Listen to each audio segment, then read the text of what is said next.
evening, and thank you all for coming out this evening. I am truly so excited to be here, which might sound a little weird with the subject that we're doing. But again, thank you for coming. And our program tonight is called Human Trafficking. Yes, it is in our backyard. What I seek to do tonight is educate you on what human trafficking is, where it is, what it looks like, and most importantly, what you can do about it.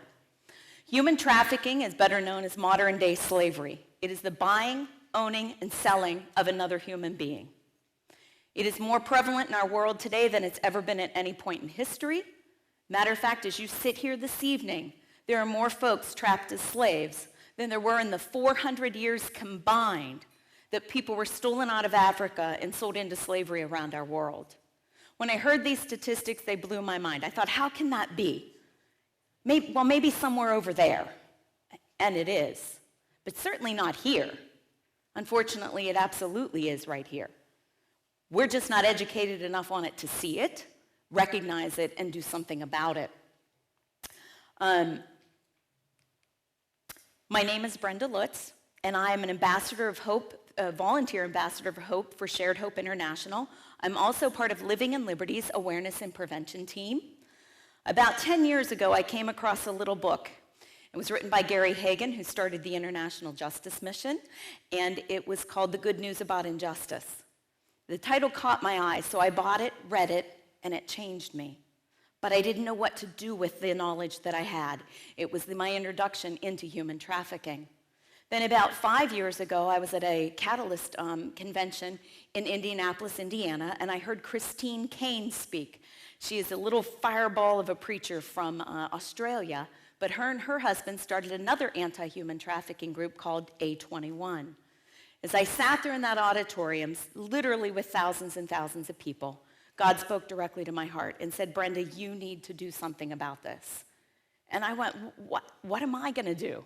I don't know anything. But I came home from there and I began to educate myself. I read everything I could on human trafficking. Now, I've worked with teens and youth for over 25 years on a volunteer basis, and I knew they needed to know what was going on in our world, and they needed to know how to protect themselves.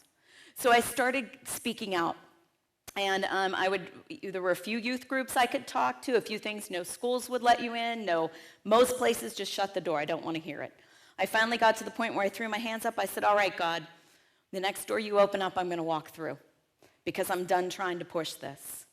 And lo and behold, I started speaking to adults and in other organizations, and through that process became an ambassador of hope through Shared Hope.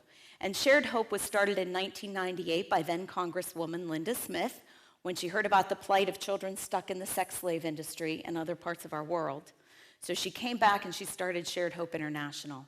However, a few years into that, she realized, wait a second, this is happening to American children on American soil.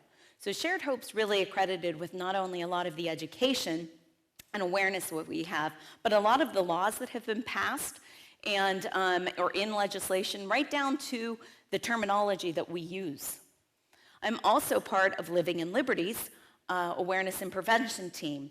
Living in Liberty was started in 2015 by a woman right here in Gibsonia. They're a local Pittsburgh organization. They have a rescue restore home in the North Hills. So women that are rescued out of human trafficking locally can go there and literally build a life. You need to understand that while the rest of us were in school and learning things and going to parties or having fun or getting skills under our belt, these women were trafficked. And so they need to actually build from the ground up to get their feet under them. And Living in Liberty has a full wraparound program with that. They also have a repurposed store on McKnight Road in the North Hills that you can donate to or buy from. And they have over 100 volunteers. They do a lot of street ministry or walk-in centers. They've just recently started here in Butler. They've got a great presence there. They're working alongside with Fishbone Ministries and doing prayer walking and things like that. So they're a great organization locally to get connected with. So let's dig in a little bit. How are humans exploited? The first section is talking about, of course, the sex slave industry. When we refer to DMST, that stands for domestic minor sex trafficking. Domestic, meaning a United States citizen. Minor, under the age of 18. Sex trafficking can be anything from prostitution, stripping, video, phone sex. It encompasses all of that. On my program, my part of the program will basically be focused on those, the DMST. And other ways that people can be exploited, forced labor, which I think is what we generally think of when we hear slavery, is forced labor. Does that happen in our world? Absolutely. Does it happen right here? Absolutely. 2018, Frontline did a whole program called Trafficked in America. You can look it up. It centered on one of the largest egg producers in the United States. Do you know what their labor force was? Any guess? Guatemalan boys. They had farms in Ohio, Iowa, other obscure places. The traffickers would go to Guatemala into the poor areas, promise their families, hey, we've got work in America, the kids can get an education, they're going to be paid well. All they had to do was pay for their plane ticket to get them here. The kids are willing to work and want to. So the traffickers, being nice guys that they are, because the families are very poor, say, no problem, we'll cover their ticket for them. When they busted the farm in Ohio, they had 10 to 12 boys living in a single wide trailer with no running water and no heat. Were they paying them? They were getting paid, but they were charging them more for room, board, food, and water than they were making. If the boys got to a point where they were done with it, they wanted to leave, they said, go ahead, find your way back home, and by the way, we hold the deed to your family's home, so you have nowhere to go home to. So does it happen here? Absolutely. You need to be aware of the industries where it's most prevalent. If you travel much, and I know travel has definitely changed in the last year and a half, but there, restaurant industries, your hotel industries, a lot of times the migrant farming industries, construction, can all fall under those of being human trafficked. Trafficking for other purposes also happens. Child begging, removal of organs, child soldiers, forced marriages, illegal adoptions. And yes, removal of organs does happen. One of the organizations that's here tonight, Children's Rescue Initiative, and I've had the pleasure of going through their training recently, but they've really encountered that out in the field as well, where they've had that happen. So why can't we see it? Why can't we see it? If it's so prevalent, why can't we see it? Well, because it's like a giant iceberg, and a lot of it is hidden. We see that little crust on the top, the one we think of that might be, the streetwalker or the girl that just wants to have a good time and selling her body, which is baloney. But so much of it is hidden. And it happens in schools, social media, massive in social media, particularly with the COVID epidemic right now. The workplace, and sadly a lot of times we see that kids are trafficked right out of their own homes. So here's a little awareness test I have for you. Let's see if it'll come up. This is an awareness test. How many times does the team in white pass the ball?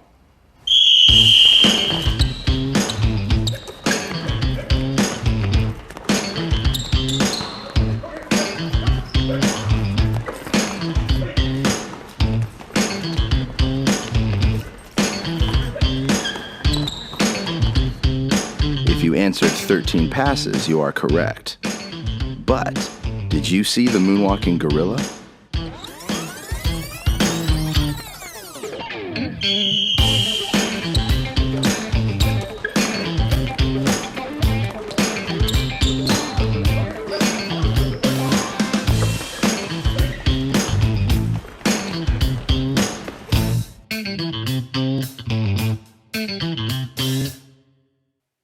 Pretty crazy, isn't it? How many of you saw the gorilla the first time? Oh, a couple of you, fantastic, yes. But it's crazy how when we're not aware of something, how we don't see it. So that's what a moonwalking gorilla and human trafficking have in common. If you're not aware of it, it can slip right by you and you never know it.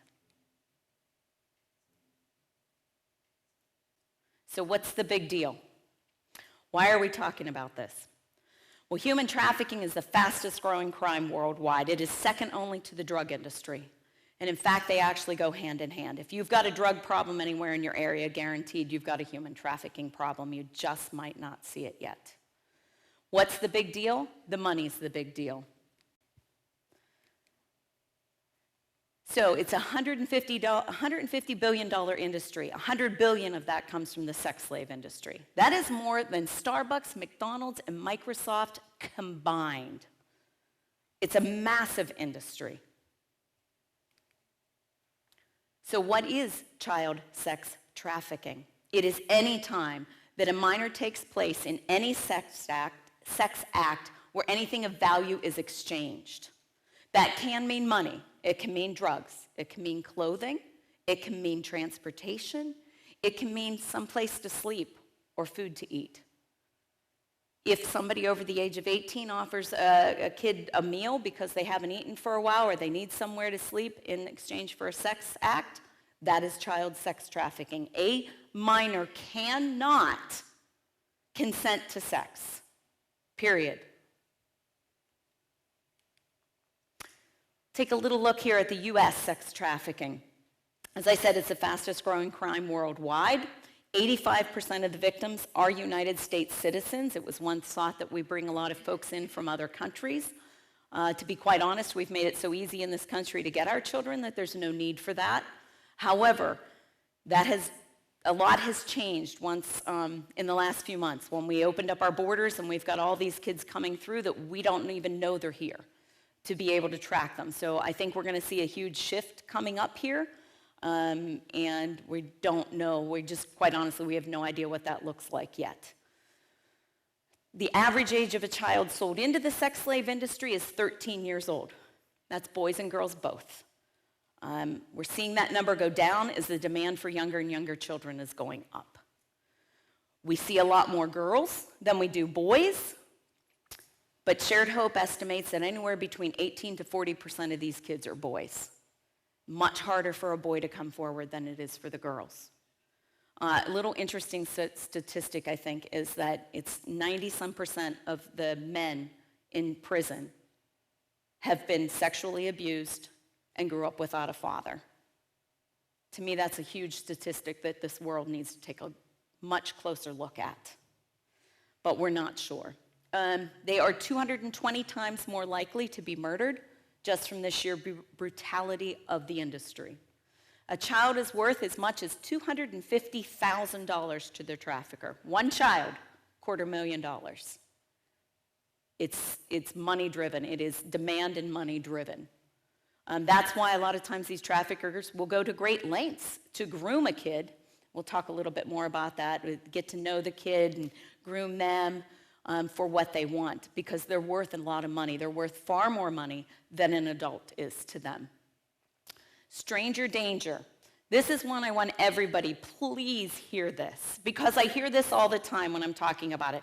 Oh, I watch my kids, and did you hear what happened in Walmart or what happened in Target? Can it happen? It can. Somebody can steal a kid. That constitutes about 3% of these kids stuck in this. The other 97% have a relationship with their trafficker. It's called the grooming process. They know them. You need to hear that, because yes, we need to be careful. Yes, we need to tell our kids about stranger danger. But I can't tell you, most of the kids that I work with are allowed to take their cell phones to bed with them. Do you know what happens? Do you know what they do at night? That's where the pedophiles do most of their work. It's called phishing. And they might throw out 100 messages on social media somewhere hunting a kid that's either mad at their parent or lonely or is depressed. So it's very important to know how they work so that we can protect them. It is a supply and demand industry. If there was no demand, there would be no need for this. And I would sleep much better at night, trust me. But it is strictly a supply and demand. In this last year and a half with COVID, pornography has skyrocketed over 6,000%. It is the rocket fuel behind this, and we'll talk about that in a few minutes. 99% of the buyers are men. It's just a fact. They can look like anybody or anything across every economic background, every age, every religion, everything. There is no exact one. Yes, it can be the creepy one that you think of. And by and large, men are wonderful. I have a phenomenal husband, 2 amazing sons. I get to work with amazing men, especially in this industry. So it's a small percentage of them, but the ones that are doing it, they're fueling so much of it. The United States fuels the child sex slave industry in other nations. We are the top producers of child pornography in the world. So what does a trafficker look like? The trafficker can look like that creepy guy that we think of, the pimp that's out there. I hate the word pimp. Somehow, for some reason in our society, we've made pimp like a cool thing. A pimp is a brutal slave owner, period. That's all they are. So they can look like that, but the one probably we see the most is the boyfriending. And that can be as simple as the boyfriend, girlfriend, and they want to get some drugs or some alcohol, or maybe his car needs fixed, and he's like, hey, just go do this favor. If you love me, you'll do it. It can also be there's a lot of the traffickers that use the boyfriending method. It works very well with the girls because so many are so starved to hear I love you or that I care about you. We have fewer and fewer kids growing up without a strong father, without a strong dad in their home. When I hear, that we're like phasing out dads and we don't really need them, I want to scream at the top of my lungs. Dads, you are so vitally important to your children.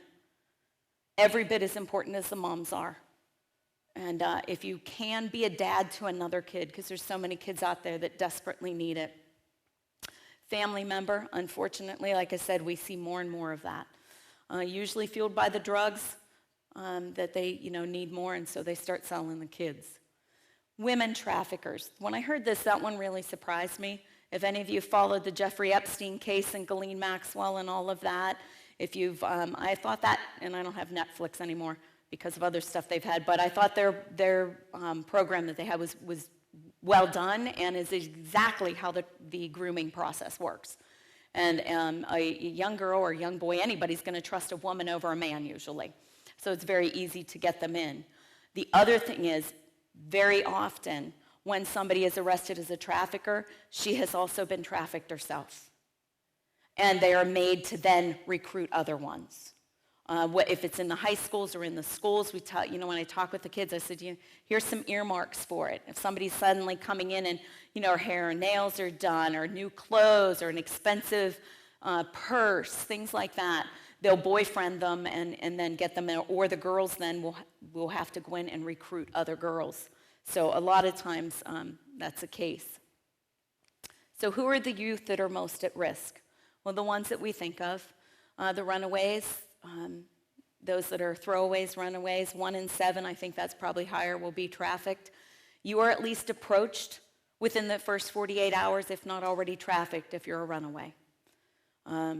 And so they're right there on the streets. They know where to get them. I work with a detective who's retired, but he keeps getting called back because we are missing so many kids out of our foster care system that they don't have a clue how many there are. And he said, I can go into any downtown Pittsburgh fast food restaurant, give me about 15 minutes. I'll tell you who the trafficker is and who the runaway is, because they know right where to meet them. And it is literally as simple as saying, can I help you? Or here, I'll buy you a meal. Or I care. Or I love you. And if you're in America and you run away and you're under the age of 18 and you go to a homeless shelter, if you're under 18, they, by law, have to send you back home.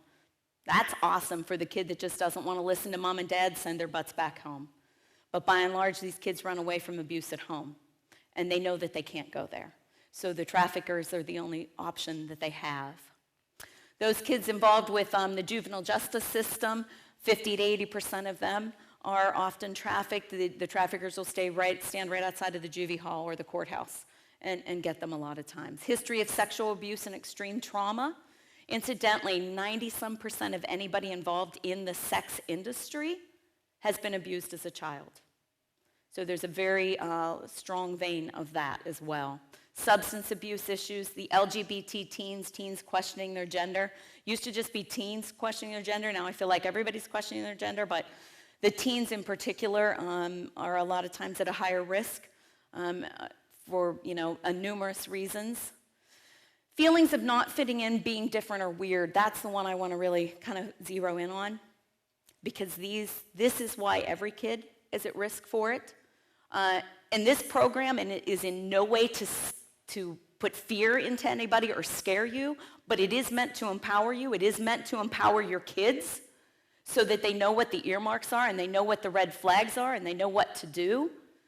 I don't know a 13-year-old kid out there that feels like they fit in or that feels like they're not different or weird. Why? Because God created them that way. They're supposed to feel that way. They're supposed to figure out who they are. That's a good thing, but that is exactly what the traffickers capitalize on. And they know how to say the right thing to get them. So when we're talking, and we're going to shift a little bit into the social media realm, when I'm working with the kids and say, hey, has this ever happened to you? Because it's going to happen if it hasn't, probably. These are things we need to talk to our kids about and give them tools of what happens when somebody says they think they've been talking to a friend or a buddy for the last 4 months in the game they're playing on, and finally they're like, hey, send me a picture. If you're not aware, sexting is massive in the youth culture. They do it and they don't think anything of it usually.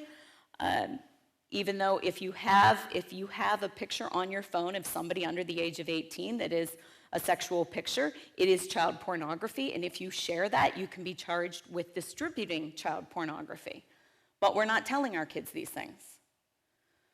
They need to know, hey, if this suddenly comes up, that's a red flag. I need to step back for a minute.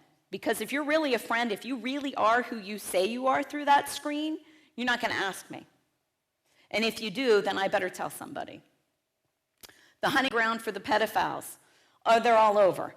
The pedophiles, a lot of times now, will work in a pack, kind of like a pack of wolves, and they'll each have a different job within that pack of what they need to do. So you warn your kids and you say, never give out personal information, right? Don't do this, okay. But they're working against professionals. Remember how much money we're talking here. These are professionals. And so each one will glean that kid for some more information until they get enough. And then maybe they'll get them to a point in a game that they're playing and they're working as a team, but this kid doesn't have any money to get to the next level. He needs to buy whatever, because I don't play the games, thank goodness. Yeah, that wouldn't be good. But so this kid that he thinks is a friend from Minnesota for the last 4 months says, well, here, I got some extra coins, I'll give them to you. Just send me a little dick pic. Ha, ha, ha, that'll be funny, right? So he sends him one picture. That's called sextortion. And they'll just keep extorting him for more and more and more. There was a case that was young boy that this happened to. By the time the police got involved, not only had he shared thousands of pictures and videos, but he had also molested and videoed his little sister because they just kept extorting more and more out of him. And because they had groomed him long enough, they knew where he lived. They knew who his family was. They knew what school he went to, what youth group he went to. And so they used that as leverage to keep going. We need to keep open conversations with our kids. Look, if you do this, it's not the end of the world, but you come talk to me. We're going to figure this out together. Because, like I said, you have to realize they're going against professionals. Check your kids' phones, absolutely. But know, once again, that these guys a lot of times know way more than you do or your kids do. And they'll tell your kids how to hide apps so that the parents can't find them. They can also make a profile so they look just like somebody else that they know in school.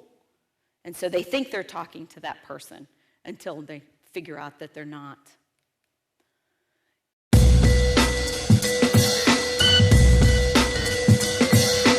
I did not know that 88% of sex trafficking cases are internet-based and that people who are sex trafficked are 3 times more likely to attempt suicide. Power Over Predators teaches kids how to identify and report a potential sex trafficker. I didn't know that at any given time there are 50,000 sexual predators online and that child pornography is the fastest growing crime against children. Power Over Predators teaches students how to identify, then report online predators so they don't end up victims of sexual exploitation. I didn't know sextortion was the biggest threat to kids, that 42% teens sexted by age 14, and that those who sext are 5 times more likely to attempt suicide. Power Over Predators teaches students the risks and consequences of sexting and empowers those who've been abused to tell their story and get help. I didn't know that suicide was the second leading cause of death for ages 10 to 25, and that the key to reducing stress, anxiety, and depression is by being in safe and smart relationships. Power Over Predators inspires hope and a purpose for every person's future and the ability to determine relationship goals and skills to reach those goals. Now I know I am able to protect myself and the people I love from abusive predators. Now I know that I am free from the lies of shame that tell me I am worthless. Now I know I am loved without any conditions, and I don't have to settle for toxic relationships. Now I know I am powerful and my life has a purpose. Now I know I am priceless. I am priceless. I am priceless. I am priceless. I am priceless. I am priceless. I am priceless.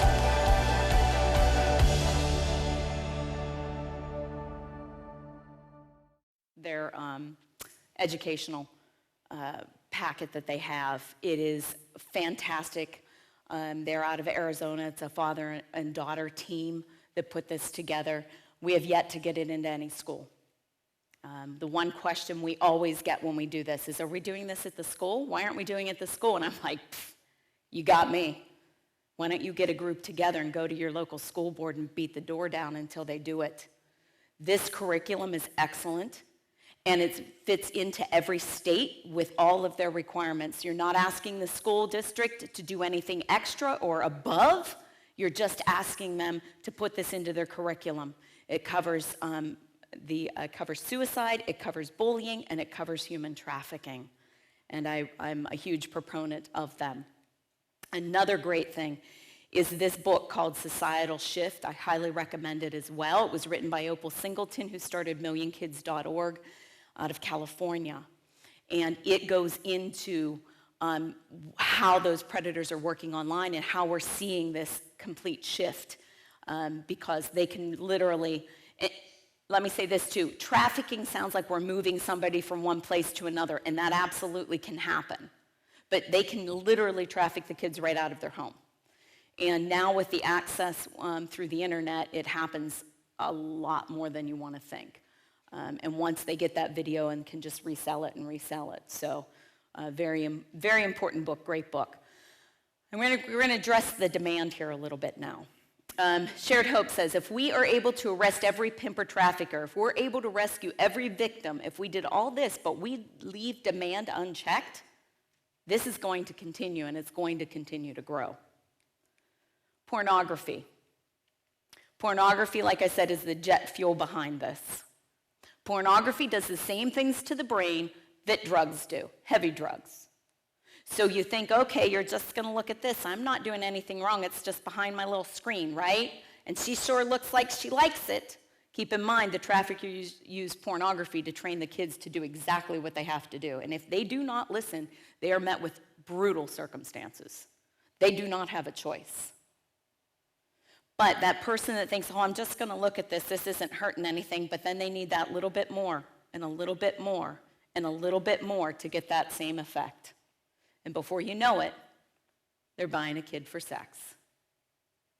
The largest section of consumers of pornography in our nation is 11 to 13-year-old boys.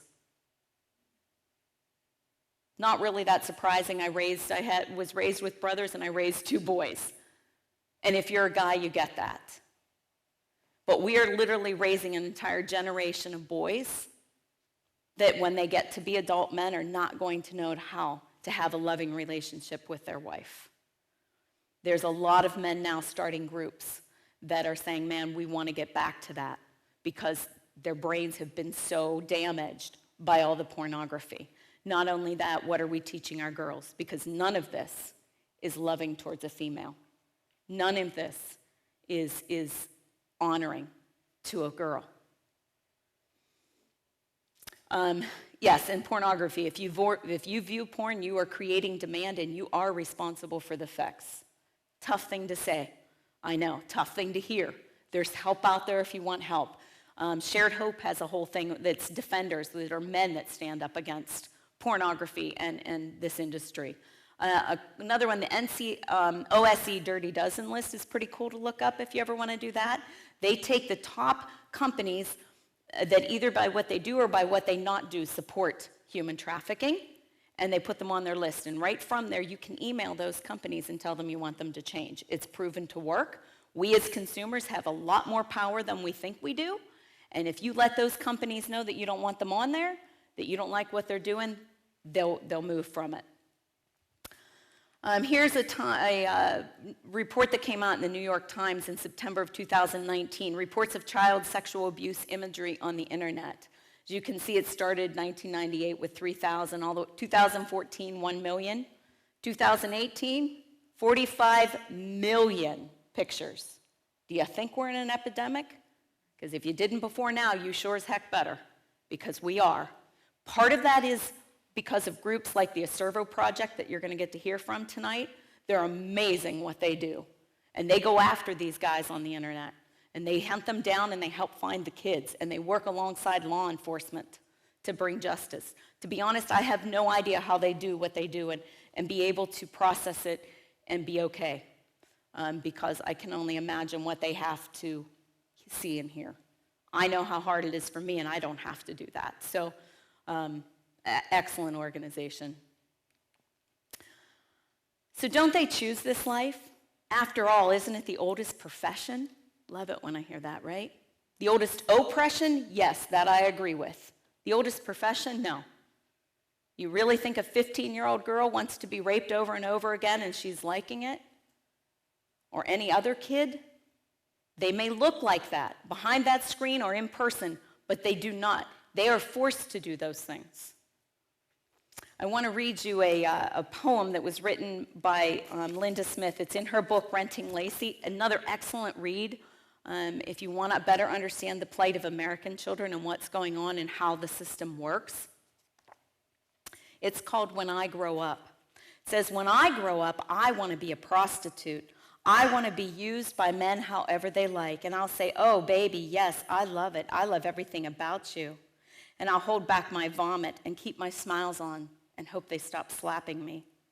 But because I love it, because I love the taste of everything about them, they'll say that I'm a slut, a dirty little girl who needs to be punished. They'll burn cigarettes into my skin, jab me any place they like, bloody my nose, blacken my eyes, laugh at my tears, hold a gun to my head, cut me, tattoo me.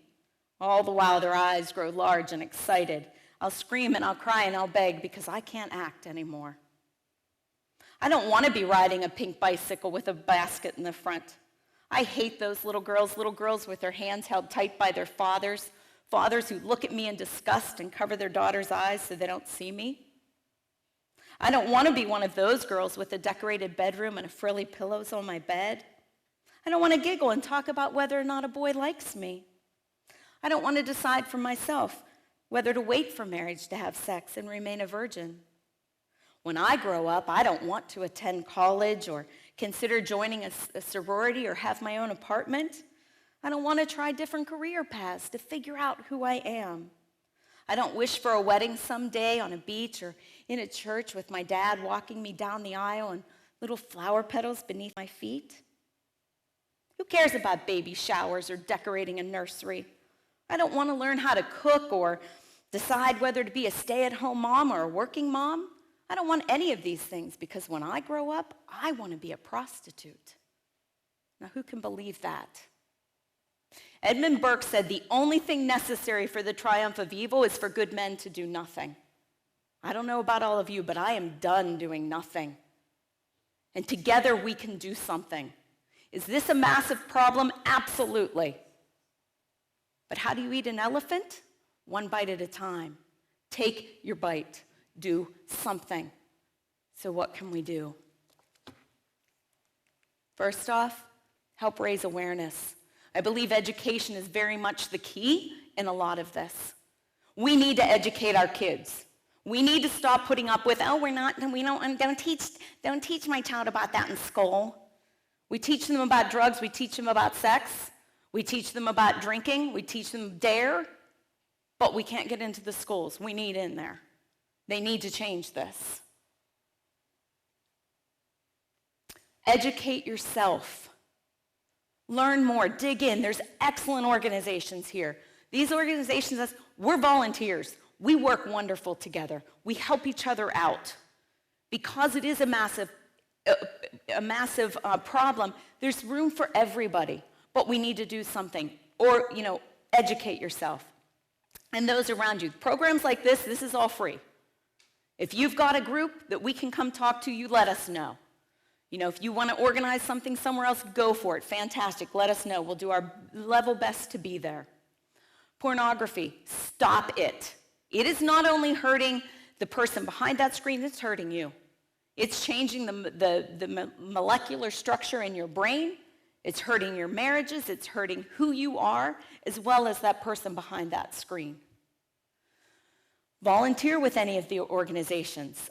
Find who's in your area. If one of these doesn't fit in, talk to one of us. We'll find where you fit in and help you figure that out. Report suspicious activity. Right now, if you have a phone on, get it out and take a picture. Put this in your phone. It's a human trafficking hotline number. If you see something, say something. If you think that it's like an emergency thing, absolutely call 911.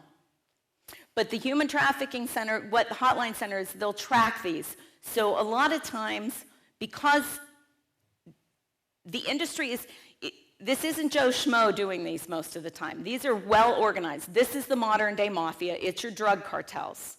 When I'm talking to the kids, I explain it this way. If I'm a bad person and I want to make money, and I go out and I buy $50 worth of drugs and I sell it over here for $100, and then I've got to go back and get more drugs. But if I take that same $50 worth of drugs and I give it to this kid, unbeknownst to them, they don't even know I slipped it in their drink or whatever else, and I've properly groomed them, so I know where she lives. I know she has a little sister. I know who her family is. And now I got a line of 10 men waiting to pay me $100 a pop to rape her. I just made $950. On top of that, because she's properly groomed, she's not going to tell anybody because she'll protect the one she loves. And that's why it takes very special interviewing and very special process. I'm really honored to have Dana Hayes with us tonight. She has the Butler County Alliance for Children. She's got her thumb on what's going on right here. And they do forensic interviewing there. Once again, I don't know how they do it, but thank God they're there and they do it. There's so many layers of trauma when these kids are brought in to dig down through that it really takes somebody with special skills to be able to do those things. Incidentally, right now, as far as I know in the United States, there is one home for boys that have been sexually or that are pulled out of the sex industry. One. And there's only a handful for girls. It's very difficult to get anybody under the age of 18 out of this. That needs to change. A book that I want to recommend, just because I think it's one of the best that I've found, is called Good Pictures, Bad Pictures. There's a junior and there's a regular. Excellent way to start opening the conversation with your kids, grandkids, whoever. This one, I would say, started about the age of 2 or 3. And it's just a great little picture book, and tells them what do they do when they see a picture. What is a good picture and a bad picture? What do you do when you see one? The regular one goes into some pornography and what it means and what it does to your brain. We're not telling the kids this. So both books, that's just my personal. I think Living in Liberty has some out at their table, the junior one, if you ever want to get it. And then my name, again, is Brenda Lutz. You can pick up one of the cards if you want to contact me, or you can find me on Facebook. And I'm now going to introduce to you Mr. Joe Sweeney from the Acervo Project, if you would welcome him, please. Thanks, Brenda. Everybody, thanks for coming tonight. As you've seen some of the things Brenda just shared to you, some of you may have known some of those statistics and those issues. Some of you for the first time tonight are hearing them. And I understand it's a lot of data to process, a lot of information. But the one thing I would suggest before I tell you about us is don't give up on it. Don't walk out of here saying, I can't do it. I can't talk to my kids, can't talk to my nieces, my nephews, my grandkids. Find a way. Talk to us out there. We'll help you. We'll help you get this word out to your families, especially the children. That's where they're recruiting. And I'll share a few of that with you later. As Brenda said, we're with the Acervo Project. My wife and I founded this organization in 2017. But my walk with this started a long time ago, and I didn't even know it. My career is, I started as a Pittsburgh police officer. I did 11 years there on the SWAT team and bomb squad until after 9/11. In 2003, I went to work for the federal government as an explosive specialist. And I did that for 4 years with Homeland, and then in 2009, I went to work for the Department of State, United States Department of State, where I'm still employed. And it's during this job is where my walk started in trafficking and finding out about the scope. It was in 2016, I was in Jordan running a team near Syria, and a friend of mine called me, he needed some help rescuing kidnapped American kids. And he had been doing this for probably a dozen years or so. He was retired, he was a CIA case officer, and he dedicated his life to helping these kids who were kidnapped. So we had a discussion, and that's when the rabbit hole started. I started looking into missing children, and I started looking into trafficking because these publications and these articles, and then I started seeing child exploitation, labor trafficking, organ harvesting. So for the next 6 to 8 months, I embedded myself trying to find out why this criminal epidemic every year, and you saw the stats, was growing exponentially. And at the end of that 8 months, I come home and I said to my wife, I said, listen, we got to do something. God stuck it like a Post-it note on my head. I couldn't quit thinking about it. And we have 3 daughters, 7 grandchildren now. And she looked at me, she goes, what are we going to do? Probably just what you're asking yourself right now. What am I going to do? I didn't know anything about trafficking. I've been in the anti-terrorism business for 17 years in over 20 countries. And I never saw it. That gorilla video, that was me. I never saw it until I took the time to look into it. So we discussed how we're going to do something, and we just started the Acervo project. I mean, we didn't know the exact direction, but I knew in my background and still my job that I could assemble a team of specialists, and we could partner with law enforcement, because in speaking with law enforcement, they all had the same answer. I said, why is this stuff growing exponentially every year? And it wasn't, this year it's 200,000, now it's 300,000. This was millions of people being trafficked, 30 to 40 million people to date, every year. $150 billion criminal enterprise. That's more GDP than 14 countries. And they all had the same answer. They said, Joe, we don't have the manpower budgets to keep up. We get some federal money, we'll get some state money, we'll run a sting for 2 months, and that's the end of it. Everything else just keeps piling up. So we developed a model that we developed teams of cyber analysts, cyber trackers, surveillance, operations, investigations personnel, where we will do the heavy lifting for law enforcement and we will save them weeks of work. We're actually better at it because that's our only focus. Where these law enforcement agencies, they still have bank robberies, they still have rapes, they still have armed robberies, they have homicides, all the other crimes are still on the rise. Now they're trying to deal with this very complex criminal epidemic. The cases are very hard to prosecute, they're very hard to prove. So we developed this model, and every single agency I spoke to said, let me know when you start. And that's what started us in 2017. It hasn't been without complications. I go away 6-7 months a year. It's hard on my wife and my family. I'm still working. I'm leaving in 2 weeks to go back to Afghanistan. That'll be my 8th rotation there in the last 3 years. And she's like, now you want to start this? I said, but what do you do? Once you know, what do you do? And she's all on board. She goes, let's do it. So we took that leap and we did something. And we did something with 33 volunteers now we have. So we are actually running cases. We're participating with Brenda all the time. We've become very good friends. And we're partnered just about with every organization out there, or we've at least met with them. So tonight, please come up and talk to us, and we'll have a Q&A here. I'm sure you have a lot of questions. But also, we have a tip line. Come over and get it. We have cards for you to take. It's 877-SAVE-994. And we started the tip line because the national tip line is getting overwhelmed. So we saw a need there where we're local, even though we do work globally. We've rescued a girl from Saudi Arabia. We have missions ongoing in Southeast Asia. We have 2 countries in Africa that want us down there. And we probably have 5, 6, or 7 cases right now in the United States. And that's with 3 analysts, another 6 to 8 operators, and we need more people. We have way more needs than we have resources. So please come talk to us. We'll tell you how you can help. It's financial, but we can also use your network, your friends, your corporations, people you are friendly with that are looking to do something to help this epidemic. I'll close with this. You know, we get some time overseas and we sit around and, you know, we talk, but, you know, one of the conversations was, what's the most important day of your life? And this all come around the day I was born, the day I met my wife, the day my first child was born. And those are all true. But about 3 years ago, I gotta say, it's when you realize why you were born. And I've been blessed for that to happen. So please, get with us. We'll be glad to talk with you. And thanks, Brenda. Joe? Come on up, Susie. Thank you. You can hand it off to Susie if you want to. Whoops, wrong way there.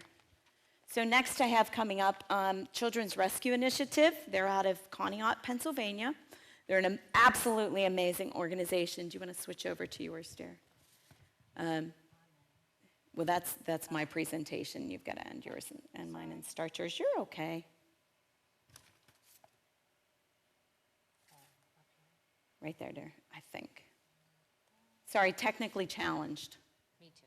Yes, and we're going to give Susie some grace because their spokesperson got sick today, so Susie is pinch hitting for them, and we really thank you. I had the awesome pleasure of going through Teams training with Susie in May. Yes. So we were the grandmas, and we kicked butt. We did. Don't mess with our grandkids. That is not going to happen. Yeah. There you go. Thank you, Susie. Please welcome her. Thank you. And like she said, my name is Susie, a.k.a. Suzanne and Grandma. And, I'm here today to talk to you about the Children's Rescue Initiative. We're on the front lines of one of the biggest wars that no one knows about much, human trafficking. Thankfully, the conversation is growing, and the organization like Children's Rescue Initiative are fighting these global epidemics. CRI is not just an awareness campaign, it's a movement. It's a movement actively fighting human trafficking. To date, CRI has rescued over 2,300 children. Amen. People from slavery and human trafficking, but it's not enough to just free them from slavery. We need to take it further. And this video is an overview of CRI and our motto, Rescue, Restore, and Rise Up.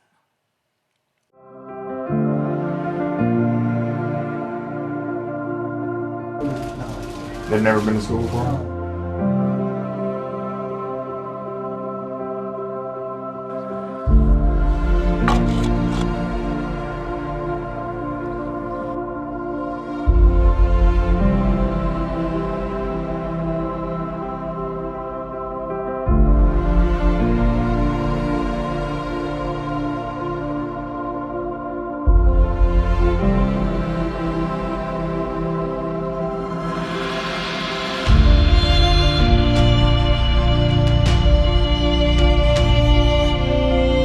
Let me take that. There you go.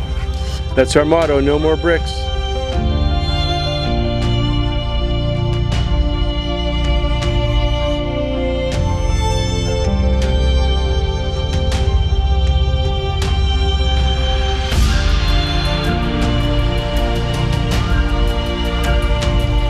Walking these girls to freedom.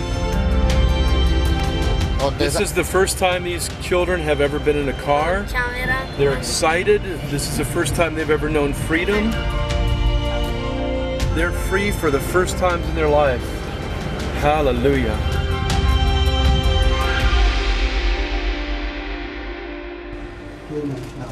They've never been to school before? They're going now then.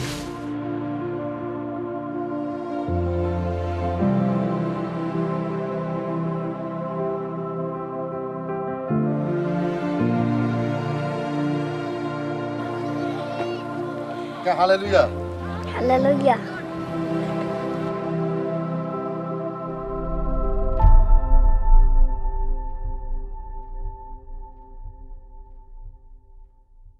So as you see from the video, the Rescue, Restore, and Raise Up is our strategy to do the rescue, the restore, and raise up. The first step is to rescue, and this is done by highly trained teams. They travel to some of the most dangerous places in the world to rescue children and families from forced labor and sex slavery.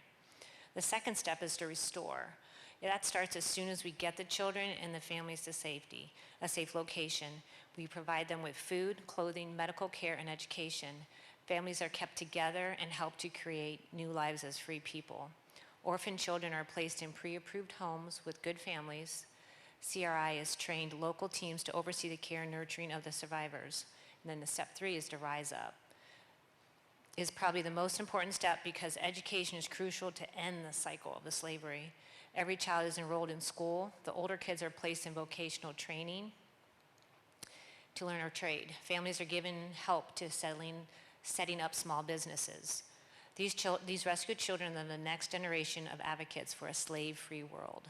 And I love that. I love how important that is to make sure we're doing the next step. We're not just rescuing them and just placing them, we're actually following them to make sure they're educated and that they can change the lives of any future children that are involved in that situation, in their world.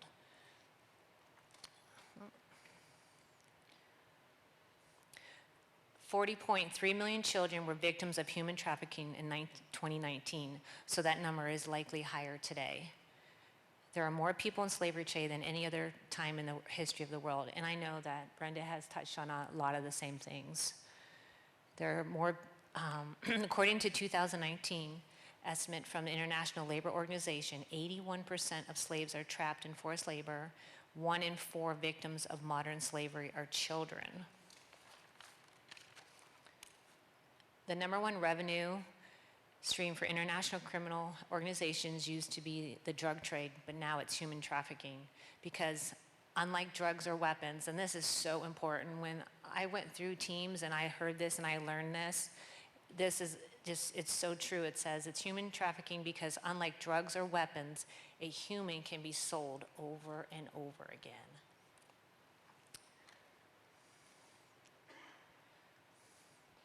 Little girls and boys spend 14 or more hours a day doing hard labor. They have little food or drink from polluted water sources. This boy is drinking water from a mud puddle. We weren't able to rescue him in time, and he died a few weeks after this picture due to sickness. Little girls like this are brought and rented out and used by the slave owners. This lady, she was born into slavery. This woman was finally freed. She died a few weeks later in their family's village. So when they went over there and they were freeing the children, this lady actually got in one of the vans and they were able to free her. She was in slavery her whole life. The girls on this slide were rescued from a brothel. Their ages were 17 to 15. Most of the girls we rescue are born or orphaned into these situations. The girls on the slide were rescued from restaurants and tea shops. These girls are all dressed up to please customers. The little girl in the soccer shirt suffered brain damage from being beaten by the brothel owner. Many of our operators are hardened combat veterans, but even these professionals have hard days and need to take some time alone. The team members also have a softer side. As you can see, one of them is braiding the girl's hair while he was there. And I've met him. That's RJ. You would never think it, but he does have a great soft side. This one here, this one is a great. Okay, this is, this is where, this was an incredible day. Our teams planned to rescue 2 families on this day, but as we talked to the slave owners, mothers began pushing their children into the van, crying and saying, "Take our children to freedom." The mothers knew that they would never see their children again. We packed the 15-passenger van with 47 slaves that day. 47 people were in that van. Once we get the kids to a safe location, we document as much of their story as possible and give them full medical checks. This is a very scary time for these kids, so they never leave our custody until we make sure they are comfortable in their new homes. A team member heard about this family, and that was laboring in the brick fields. The mother was being prostituted out, and the kids were being abused. There was only one thing for our team to do: rescue the family. Once the family realized they were free, smiles broke out. The family is now doing very well. That's awesome. They went in and got the whole family. It's amazing. It's so important what these organizations are explaining to you, and want you to understand how important it is how we all get involved. Every organization has a core group of volunteers that are passionate about their cause, but I don't think there are many like our volunteers. Every team member that goes on a rescue mission is a volunteer, and they raise up their own funds to go on these rescue missions. It's the caring, generous people like you that allows this organization to make a difference in the lives of the children. There are many ways you can help our organization by volunteering. Boots on the ground positions include rescue team operators, survivor care team member, and command post operator. But we also need in other ways like fundraising events for a raffle or a talent show, social media, marketing, administrative support, and presentations and education like this one. Teams training. Brenda and I went through that. That was awesome. In order to be considered as a rescue team operator, survivor care team member, or a command post operator, people have to attend and pass our teams training. This is the process we use to assess and select the qualified personnel who desire to do the boots on the ground doing the actual rescues and aftercare. The training is a week long, twice a year, and usually held at our facility in Pennsylvania. Here's what our donations page looks like. You have 6 different ways to donate. You can sponsor one of the operators or a rescue mission, support survivor care, donate toward overhead and administration, and donate to the Relief Fund, which provides food and medical care in times of crisis. You can also donate to CRI as you shop on the internet through Amazon Smile or Giving Asset. The great thing about this organization is that we have separate accounts, so where you donate is where it goes. So whenever one you pick, that's where it goes. So then you know where it's going. This is the number, as the numbers they have. This is the number for the National Human Trafficking Hotline. I recommend adding this number to your phone right now. You never know when you witness human trafficking and need to report it. You should always call 911 first if you spot trafficking, but the cool thing about this number is that if you're in a place where you don't feel safe talking loud, calling 911, you can text the hotline and connect to their online chat. You can report anonymously, but the hotline also tracks the data you give and helps connect the dots between police departments in different cities. Their website can also offer tons of resources, information, and training. We're going to wrap up today's presentation with another video. Do you think if I asked for that girl that they would sell her to me? You think if I asked for that older girl, they'd sell her to me? She would sell to you? Yeah. I want to sleep with her. Rescuing children from slavery is never easy. There is a multitude of challenges.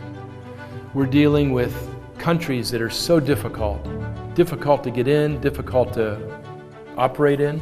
You know, we're dealing with corruption, we're dealing with religious-based slavery, we're dealing with the fact that money is at the base of all this. Nobody wants to lose their profit. So how do you solve that? Well, we solved it by getting the right people involved, having teams that are highly trained, specialists in language, specialists in technology, and all the other different elements that we need. We have people in countries all over the world that are working with us because they have a heart to see people rescued from this horrible modern-day tragedy. And as of today, we've rescued 2,318 people from modern slavery.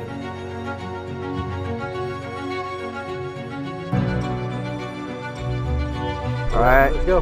Let's go.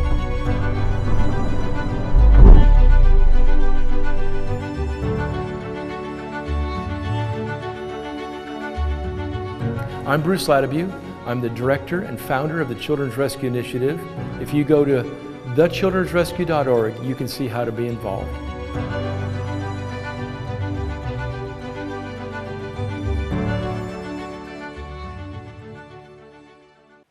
I just want to thank you for allowing me to share our wonderful organization with you. We can only do what we can do with your help. And we do have a table out there. And actually, my grandson came with me today. And we watched that video before we came here. And he's like, what? So he is really learning a lot about this. And I think it's so important because he's 14. I have 2 granddaughters who are 6 and 3 and 1 on the way. And I was talking to Joe yesterday. They had a fundraiser for their organization. And he was talking about all the things he did, just like he explained to you. And I thought about this while he was standing up here. You know, the children that we're talking about, they're on the inside looking out. So they don't know what you can do for them, but you do know what you can do for them because you're on the outside looking in. So anything you can help with, awareness, donations, is greatly helpful. I mean, I'm really passionate about this because I didn't come from a very good childhood and there was issues. And I cannot believe, I didn't even know there was this. I didn't even know there was people like you guys. So it's so important for you guys to step up to the plate because those kids can't do it. Only you can do it. And anything you can do would be greatly appreciative. So any questions, just ask us and we'll be glad to tell you. Thank you. Awesome job. Awesome job. Yeah, as you can see, we're all very passionate about this and about the kids. I want to introduce to you now Miss Denna Hayes with the Butler County Alliance for Children. Denna, where are you? Okay, come on up. She wants to talk to you a little bit about this is an awesome organization and awesome folks, and they've got their finger on what's going on right here in Butler County. When we talk about a Servo project, they operate overseas at this point. Why? Because we protect the pedophiles in this country and not the children. And that's basically what it comes down to. We're changing. There's a lot of hope in this and there's a lot of change coming, but there's a lot of work that needs to be done. So thank you, Denna, and your organization. Go right ahead, hon. Thank you. Hi, everyone. I'm Denna Hayes. I'm the Executive Director for Butler County Alliance for Children. We are the Child Advocacy Center for Butler County. And I had my coworker, Sue Counts, come up with me because Brenda mentioned having skilled, trained forensic interviewers. And Sue has been a forensic interviewer longer than any other person in the state of Pennsylvania. So we are fortunate to have her at our center. So in 2014, I left my job at Children and Youth. Sue and I had worked there together for a really long time. And I left and I started the Child Advocacy Center. And our goal was to establish a child-friendly location where we could provide legally sound forensic interviews to assist law enforcement investigators, children and youth, prosecutors, and anyone else who might be involved in a child abuse investigation. We also wanted to be able to provide medical exams in Butler County so our kids didn't have to travel to Pittsburgh. And I started in January with nothing more than a box of supplies that I had taken from the county. And under the guidance of Mike Robb at Center for Community Resources, we've come a really long way. We now have a staff of 4 full-time employees, myself and Sue as a forensic interviewer. We have Ashley Rummel as a forensic interviewer, and Joshua Strelbecki is the assistant director and the head MDT coordinator. We were just fortunate enough to move into a 5,000 square foot building at Mahood Road in Butler, which is across the street from Unionville Fire Hall. And I didn't know we were all giving little presentations, or I would have made one and showed you some videos and some photos of our center, which is absolutely amazing. At our new center, we were fortunate enough to have volunteer artists from the community that came and painted for us and made some really awesome things that are helping the kids. So we have a hallway that is an underwater scene. And it was painted by Paul Means and his friend Diane Smith, and they have over 1,000 hours together creating this mural. They painted with us for about 7 months. In our medical room, we have a 14-foot papier-mâché tree that represents the jungle, and it has hidden animals within the tree that the kids are able to look for during their medical exam, and it helps provide distraction. And that was created by Jennifer Sprin, who is from the Saxonburg area, so some of you may know Jennifer. So since 2013, for the first 4 years, it was just Sue and I, but in total, we've served over 2,000 kids and their non-offending caregivers in that time. Butler County children. So when people think that things like this don't happen in Butler County, we are proof that it does. Our organization is very, very busy. If we had a few more employees, we would be out in the community more and you would know we exist. But with just being 4 of us, we have a hard time just keeping up with the number of referrals that we're getting every day. So we work with all of the local police departments in Butler County. We work with Department of Homeland Security and the FBI. And we do see a lot of child trafficking. We work mostly with kids that are 18 and under. We do every once in a while work with some adults, but most of ours are children. So we do see child trafficking. We do see the sexting. We do see the videoing. We do see the exploitation. We do see the grooming. And Sue gets to ask questions about those situations and hear those stories hands-on. And while Sue is doing her interview, we video record those interviews in hopes that the kids will only have to tell their story one time. When the kids are being interviewed, there's a one-way mirror or glass between them and another room that we call the observation room. And in that observation room is their children and youth caseworker, law enforcement investigator, the district attorney's office, whoever the assigned prosecutor is, watching that video process. And then they can give feedback to Sue or Ashley, and then if they have any other questions or things that they want expanded upon. We also work with Victim Outreach Intervention Center, and for every family that comes to our center, a victim advocate comes to the center and starts meeting with the family. And between our entire team, we help that family connect to services that they may need that day, as well as into the future. We are, as the Child Advocacy Center, we're the one place that families can continue to call back to until the end of time. So if their children and youth case closes, but they still need help, they can call us. We also have memorandums of understanding with 6 or 7 local mental health providers who have therapists that have received training in trauma-focused treatment modalities, such as trauma-focused CBT, which is cognitive behavioral therapy.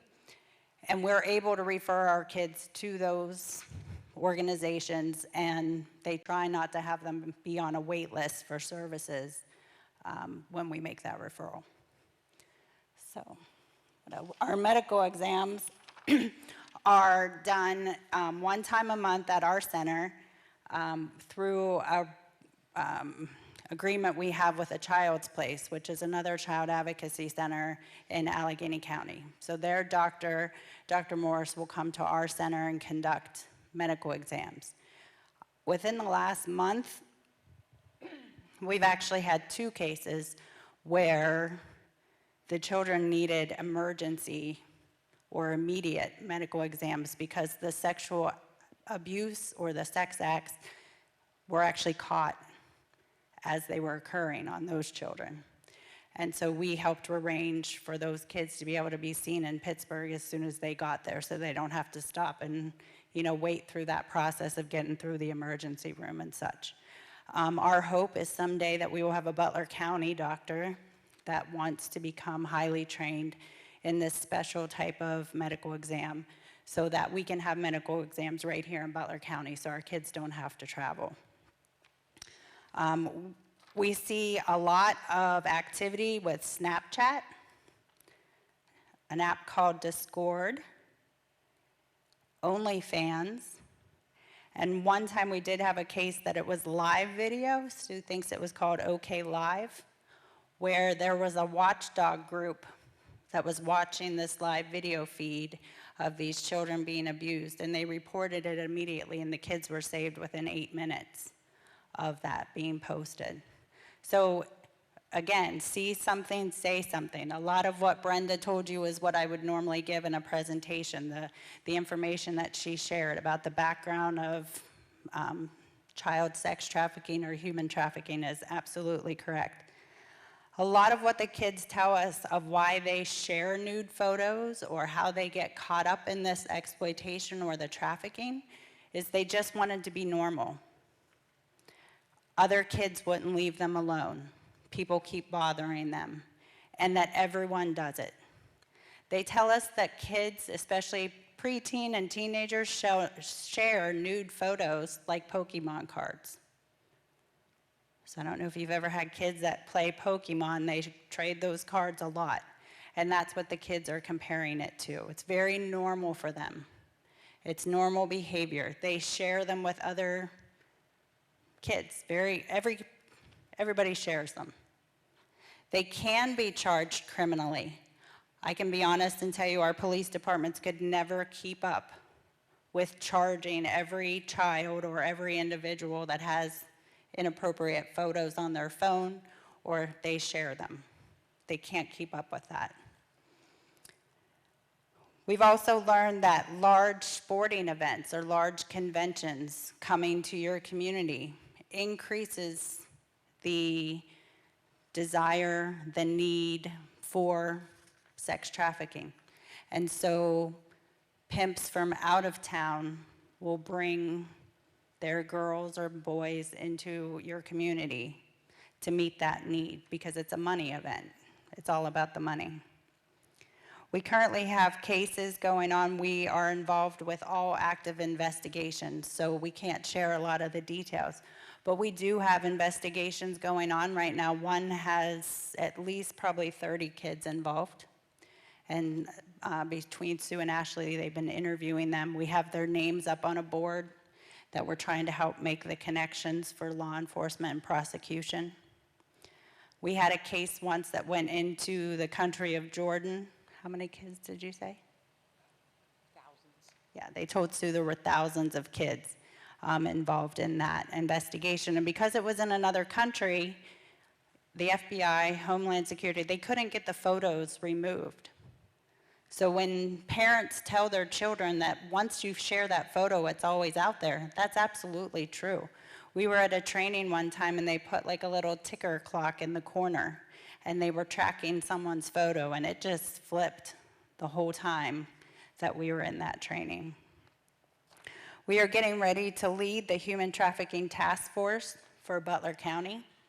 So I will be the lead of that committee and I will be working with the courts in Butler County, the district attorney's office, Department of Human Services, and others to decide and help create how we are going to respond to cases of child trafficking, individuals with disability, and the elderly throughout Butler County. So we are also a nonprofit. We exist because of donations from our community, as do the other organizations that were here. And it's very tough. You know, people say you do God's work. We don't know how you do what you do, but yet people don't donate to our cause as much as they'll donate to animal shelters. Why? Because we can't show you our kids. I can't put photos up here of the kids I work with. Can't elaborate on their story because it's active investigations. But I can tell you when we have 4 people that are working a minimum of 40 hours a week, it's usually a lot more, and we can barely keep up. We need your support. We need your help. We need you to open the communication with your kids. There's an organization called the Canadian Center for Child Protection. If you're a parent of a preteen or teenage child, I highly recommend you look them up. They have a sexual exploitation prevention program called the Naked Mole Rat. It's so good. But they have memes that you can save. And so what it is it'll say no nudes for you, and it actually has a picture of a naked mole rat. And if you have never seen a naked mole rat, they look like a penis. So it really does give the kids something to have saved on their phone. So if someone is continually asking them to send a nude, they can send a naked mole rat instead. But what it gives you, the parents, the opportunity to do is just have conversation. We get asked a lot, how old should my kid be when we get them a cell phone? The answer is when you've already talked to them about sex, because if you haven't already talked to them, they're going to learn about it as soon as you hand them that cell phone.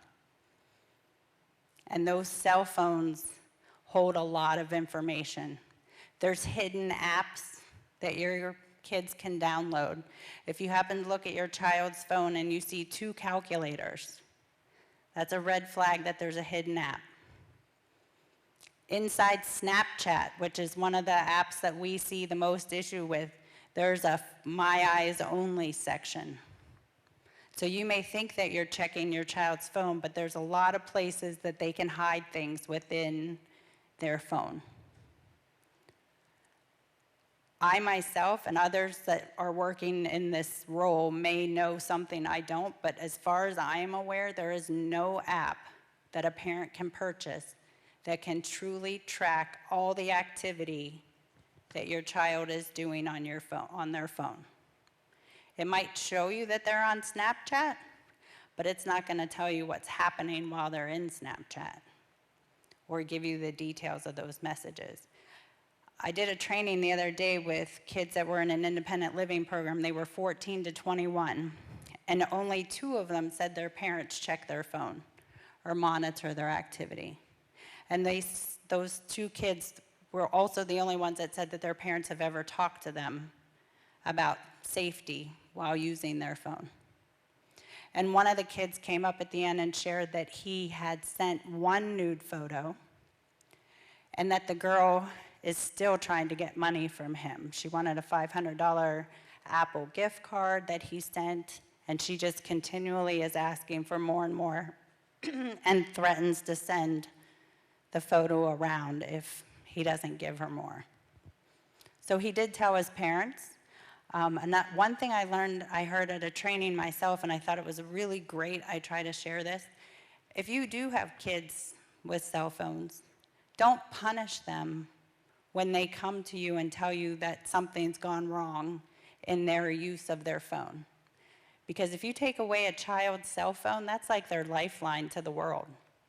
They will go through the gutter before they're going to tell you about something that's gone wrong on their phone if they know you're going to take it away. So try to remain calm and be open and have open discussion, and then try to help them figure out how to get out of the situation that they're in. So thank you for having us, and we'll be here if anyone has questions for us. Thank you. Thank you, ladies.